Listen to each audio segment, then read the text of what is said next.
So recently I was asked to give a recommendation. What's the best bushcraft knife to carry? Of course, there is no best knife to carry because everyone's needs are a little bit different. But in my opinion, the one that works best for me was my Verstelinka Jakripuko, made in Norway.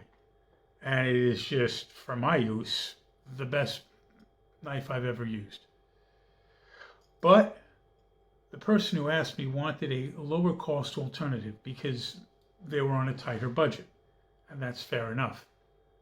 So I went into it, and as a matter of fact, I have got a lower cost alternative, and it is tough as nails, cheap as chips, and one that I can highly recommend. So we're going to have a look at that now. Stay tuned. So this is my recommendation. The BAHCO 2449. This particular knife comes with a hard plastic sheath, which can be clipped onto your belt or onto your pack without particular difficulty. You may wish to use an elastic band or some sort of bungee, as well as that little feature there on the back, and that is basically a one-way system, so it goes on pretty easily, doesn't come off too easily. The knife itself is really jammed in there, so it doesn't fall out. Hence these two thumb studs, which allow you to remove the knife easily that way. And as you can see, what you have is essentially a Puko style blade. Now, this is not designed as a bushcraft knife per se.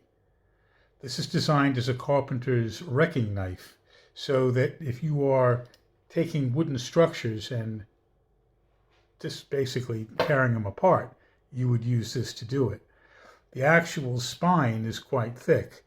I believe we're looking at about 3 or 4 millimeters, or about 1/8 of an inch, just over.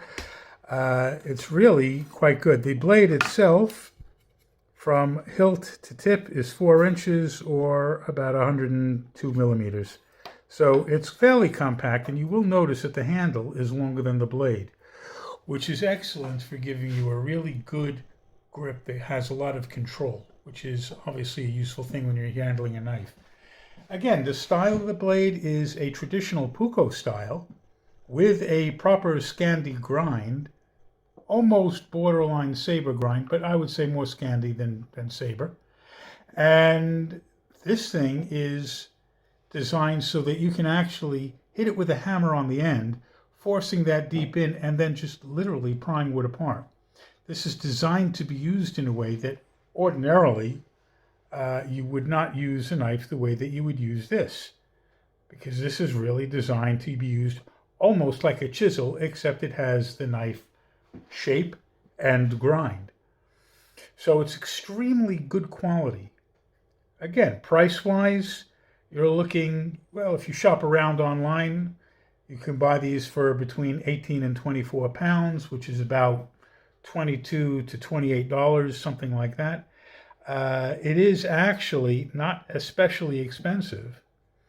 This is not a rat tail in here. It's actually quite a bit of metal in that handle. So this thing is super, super tough. And it's made out of SK5 steel.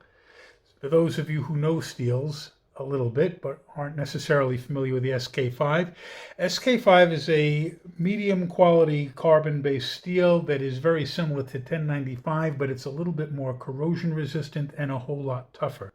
So if you're happy with the 1095 blade, you'll love this, because it is actually, in most respects, the equal. In some respects, I would say even superior.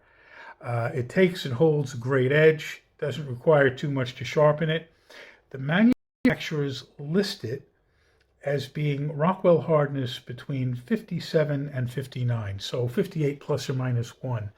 I suppose it's because it's manufactured as a tool rather than as a knife, even though it is a knife, that they may be a little less precise about how they're rating the hardness. But if we think in terms of, on average, this is going to be about a Rockwell hardness 58. That's actually perfectly good for a field knife. Even a 57 is just fine for a field knife, frankly, and 59 as well. So this is quite good. The only complaint I would have, and it is something I had to do with this knife when I got it, the back spine did not have that wonderful 90-degree angle that we're looking for striking with a ferro rod. It would strike a ferro rod, but it didn't do it very well. So I did use some sharpening tools, and I did use a file, and I just went over that a little bit to make it into a better 90-degree angle because it wasn't to my liking. That said, that was the only thing I had to do to it, and to be honest, it wasn't that much work. 10 minutes effort, and you save rather a lot of money. And to be fair, this is stronger than the average Mora, but price-wise, it's comparable to many other Mora knives. So I would say that if you wanted something that was good quality and would be good for the field in the way that a Mora is, but you wanted something which was price-wise comparable to them, but hardness-wise, toughness-wise, I mean, like I say, I can't think of any knife that's tougher than this one. So that's my recommendation for a more modestly priced bushcraft knife. Again, you can strap things to the sheath with a Ranger band if you were minded to, but if you just want something that you can just have in your kit, doesn't take up too much space, as long as you're okay with a 4-inch blade or 10-centimeter blade, then, you know, this is the bee's knees. It's really good, and it's not expensive. Anyway, I hope you found that interesting, and if you're looking for something like this, I would seriously consider this one. If you like this video, please click like, consider sharing this video, and do consider subscribing to the channel if you haven't already. If you do subscribe to the channel, click the bell icon because that'll notify you for the new videos, and we're going to be increasing the number of those in the near future. So hopefully we'll see you again very soon. In the meantime, have a good one.